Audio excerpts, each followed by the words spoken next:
Watu kubeba bag niko hapa. Nitatembea na wewe Lagos, nitatembea na wewe Cape Town, tutaenda na wewe Kampala tena turudi and across the continent, because we believe as a country and we've taken a common position as a country that we have what it takes to unify our continent at the helm of its leadership. Is an attempt at clawback on devolution, and that I can tell you, we will not allow as Azimio. Kenyans must know for sure from here that what you are saying is there's no vacuum, absolutely no vacuum. In fact, we have up to April for Raila Amolo Odinga to submit his documents. Kuna mzee hapa ambaye anaitwa Kalonzo Musyoka. Na hatutaki yeye pia alale nje. Ama mnataka alale nje? Sisi tumeongea, tumesema kunaweza patikana pia commissioner ya East Africa. Naye Kalonzo aende akuwe commissioner ya wapi? Akuwe baba ya East Africa. Raila akuwe baba ya Afrika. Na Ruto akuwe baba ya wapi? Ya Kenya. Hello, hello. Hello. Hello, hello. Hello. Baba ni mumo. Katika Kenya yote baba ni mumo. Our leader remains Raila Amolo Odinga. Wale ambao wanakuwa malaya wa siasa, wale ambao wanataka kutoroka kwa chama cha ODM, wanaenda kwa vyama vingine, tutawarudisha kwa wananchi. Wakati wabunge walikuwa kipiga kura kupandisha ushuru, mbunge wa Suba South alivote yes. Ni nyinyi mlimtuma kweli? I was shocked and surprised to see some members of parliament from the region who voted for that bill now rising up and opposing the implementation of that bill. Shame on them. We will not allow any government operatives to think that we are protecting our government. There is no government any police officer is trying to protect. This is our government. I want to call upon Inspector General of Police to resign, because he has refused to instill discipline in the police. He has totally failed to make police responsible in this country. We put this government in place on belief that it is going to respect the workers and make the workers the center of this governance. When a government is trying to frustrate union, then it is an indicator things are not going towards the right direction. But what is happening now is worse than what used to happen before. Nyinyi ambao kwamba wenye mabunduki, wenye manini, kazi yenu kupiga matiagas na kuwaumiza madaktari. Baada kuumiza madaktari, go and arrest drug barons. Don't come here. Kisha you proudly start saying we have given you notice. We together will work and eliminate this problem in the shortest time possible. You proudly start saying we have given you notice. We are tired of decades of notices. Tunatoka mpangilio ya kusika mtu leo, kesho tunaingia kwa ngine, kesho kuto tunaingia ngine. Mwezi mzima tunaingia tu masisi. Pesa yote ile tunachanga area hii tunakuja kusika. Tunasema tuko na watu wa amani, askari tuko nayo KDF. Wanakuja tu para. Waingi msituni vile penye watu wanaishi. I think in the last 2 weeks there have been raid after raid. Every day there is a raid. Every 2 days there is a raid. This cannot be left to continue. Serikali tafadhali, kama mnaona mtusaidie, kama isaidiki mtuambie kabisa tuende tuache nje. Right, just a flavor of what is happening on the ground as far as political tone and tenor is concerned. And also what is becoming a catnip issue is Raila's quest for AU Commission's chair. And there has been reactions on the ground as well. As we can see it here, also Geoffrey Ruku, Ambere North MP, saying any leader in the whole country, regardless of his position and status, who may engineer a narrative to disrespect Gachagua because of the government's efforts to assist Raila for the AU position, we shall deal with him. And Mheshimiwa, I want you just to begin from there. What do you mean we shall deal with him, and where is this coming from? Thank you, Deepa. It is coming from Gachagua is the leader of the entire Mount Kenya region at the moment. We don't have any other leader who is a sign of unity of Mount Kenya region. And any person who will disrespect our leader in Mount Kenya will be not giving respect to the entire community of Mount Kenya region. And this community need to be respected, and it must be respected. And it can only be respected, the entire Mount Kenya can only be respected if Deputy President Gachagua is respected. But where is the disrespect coming from? Maybe we should begin from there.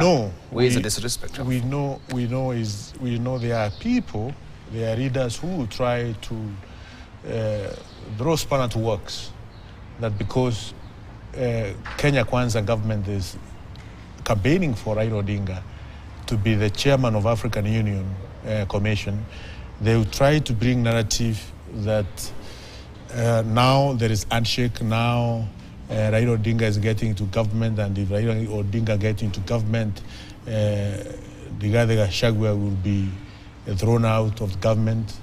Anybody who bring such kind of a narrative, one will be disrespecting the entire Mount Kenya region, and we as leaders from Mount Kenya region will come out strongly fighting such kind of a leader, because this is a narrative which we can't allow to be perpetuated, because also media sometimes takes things out of context in a serious manner.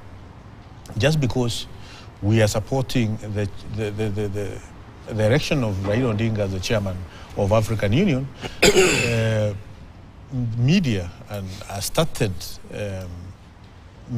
misinterpreting our support to mean there are some other hidden agenda. Even we have seen media saying there are members of Azimio who are likely to be appointed as cabinet secretaries and principal secretary. This is not something which is going to happen.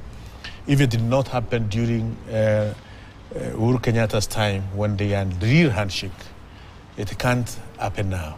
So we are just sending strong signals early enough that we are supporting Raila Odinga to be the chairman of African Union Commission. Let it not be misinterpreted to mean that we are undermining some senior leaders within Kenya Kwanza government. That's not true. And any leader who will come out with such kind of narrative that we are undermining the Deputy President of the Republic of Kenya, that leader will be disrespecting the entire community of Mount Kenya. And as leaders from Mount Kenya, will come out fighting very hard, because our community must be respected. Our community is in government. We are going to remain in this government. We will remain in the next government. And the person who is senior-most in this government from our region, from our community, is none other than the Deputy President of the Republic of Kenya, But Honorable Ruko, this is not a matter of disrespectfulness. This is just politics. This is just the game of politics at the end of the day. You know, you can lose some, you can win some at the end of the day, and it doesn't mean that actually somebody is disrespecting you. And at the end of the day, I look also at my selfish interest. How, looking and projecting in 2027, how then will the chess game be playing out? Yeah, you have to move, you know, with the board. You have to move with the pawns. We have to move with the kings. You have to have a checkmate at the end of the day. I wish I think if you read Daily Nation, Saturday Daily Nation, on top here, there was headline, not the actual headline, but there was an headline. The sub-headline, Gachagua was tough choices. Yes, that headline. How is that kind of headline informed so that we say that Gachagua has tough choices? Which tough choices? This is a narrative from some leaders and from media which need to be crafted, which they want to craft slowly so that they can either disrespect our leader, and we are not going to condone such kind of statement. That is exactly what we are saying. Any leader who is going to be associated with such kind of sentiment is our enemy, number one. That is exactly what we are saying. Does it mean that he doesn't have any tough choices at the end of the day? If this, going by what has happened before, would he just be there are no resting on tough his... choices. President William Ruto is a gentleman. is a man who respects leaders. He's a pragmatic leader. He is leading this nation and his government in a very amicable way. He is involving each and every person, from the members of parliament, to the senators, to the cabinet secretaries, to the principal secretary, to the church leaders. They are all involved in management of the affairs of this nation. And we cannot allow, when we have such kind of a president who is involving everybody, then there are some other people who want to create wedge between the leaders who are working very well. That person, we will deal with him. I agree. We don't know the person for now, but we are just sending very strong statement out there. If there is any leader who have such kind of an idea, who want to come forth and start such kind of games, we are ready with serious political eliminations to deal with him. Serious implications. Is it me next or Daktari? Is it? I've lost you. I think you are next. Now, I agree with you. You know, Dibao, the truth of the matter is these guys who support the DP are in a panic mood. That's the truth. And I think they have a reason to be in that mood. You know why? The clips you played earlier, you saw Raila had a handshake with Moi at some point.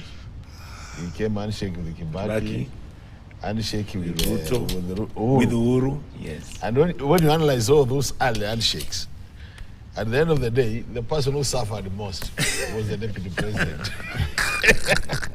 So the writing has always been on the wall. So the thing is very clear that if you have to think logically, this is not logical thinking. Forget about politics. If you think logically, automatically, this handshake, which is not been confirmed, but if you see the signs, you know, the state of signaling. If you see what is happening, the person who will suffer most is the DP. So what these guys have realized is very soon they will become now a route of between 2017 and 2022. Very soon. So they will be now the route of 2017 to 2022. And that's what scares them most. Because they are going to find themselves out of the government while they're actually in government. So that practically you are out of government, but theoretically you are in government. And that makes things very complicated. So these small benefits they are getting because they are working with the DP will disappear. The second thing is which most more benefit? No, you can't deny that because the cake will now be shared by what he said. By what he said, you know, I will deal with you man to man. That can't be just a statement. You can't just, you know, the thing is, you can't be fighting for somebody for nothing. For nothing. There must be something you are getting out of it. So, but look, what we are telling you is that you better prepare enough. You better prepare and get used to these things. Yeah. Very soon, you know, there was that title at Raila's allies are going to find themselves in the cabinet. You saw that it was a star headline. Yes. So my thing is theory. It's not theory. already there's another one coming. People are saying now, the departmental committees. Yes. There is crafty to make them chairpersons of committees. And chairmen of parastatals and those. Yes. So the chair here might relinquish his position. So this is what worries this guy most. But then all said and done, I think what has been discovered is when you analyze political history in Kenya, what has happened is people have realized that when Raila is out of government and you are the sitting president, you are not likely to do your work very smoothly without issues. When you embrace him and bring him to your side, you saw when Uhuru embraced him, he started adding a lot of weight within a very short time. Because the guy relaxed, he started sleeping. Even when you look at President Ruto today, you can see he's a very stressed man. You know, by looking, I'm telling you, by giving Raila the AU chair of the commission, within 2 months, you will see him start putting weight. You start sleeping. These guys, that's what is scaring them. But don't say that. I think like DP has all the reasons to. One point I told him, why not showing TV 47, and I told him, you have been earmarked for the DP position. Now ask yourself, if this current DP called Honorable Ruto is harassing a sitting president, how would he be when he's the president himself with a DP? How would he be treating his DP? And I reminded, when he came to Kitui, I reminded DP Kanchagwa the same. So I'm watching the space. I'm very keenly monitoring the space to see what is happening. Ruko, prepare, man. As you have been busy. Allow me to take a short break. Okay.